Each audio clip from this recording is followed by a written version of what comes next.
magsinungaling sa akin? Ang sabi mo, nagdalawan lang natin ang tiyo mo. Pagkatapos, uuwi na tayo agad. Yung pala, kaya tayo nandito, magtatago ka. Hinahanap ka na pala ng batas. Ito nang sinasabi ko sa'yo. Papasikip na mundo mo. Pati ako, diladahan mo sa mga kalokohan mo. Pasensya ka na. Alam kong mali yung ginawa ko. Kahit sa panloloko, sinama kita rito.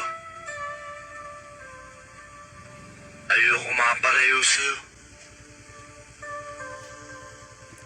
Ihatid mo na ako sa may sakayan. Uuwi na ako mag-isa. Mga Rias, aalis muna ho kami. Ihatid ko lang si Cecil sa Maynila. Abay, gagabihin na kayo. Delikado magbiyahe rito kung gabi. Kung papayag ka iyo, ako na lamang mag-ahatid kay Cecil sa Maynila. Ang sinasabi rito sa sulat, delikado ang buhay mo roon. Isasalbis ka pag nahuli ka o sumuko ka man. Kaya ka nga pinaparito ng nilo mo para magtago. Hindi para mamatay. Bahala no. Mamatay ka mamatay. Eh di libing nila kung saan. Magpaalam ka na. Alis na tayo. Ano pa hinihintay mo? Tara na. Di na lang. Sasamahan na lang kita dito.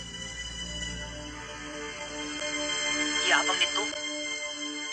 Nakukuha ka pala sa tingin eh.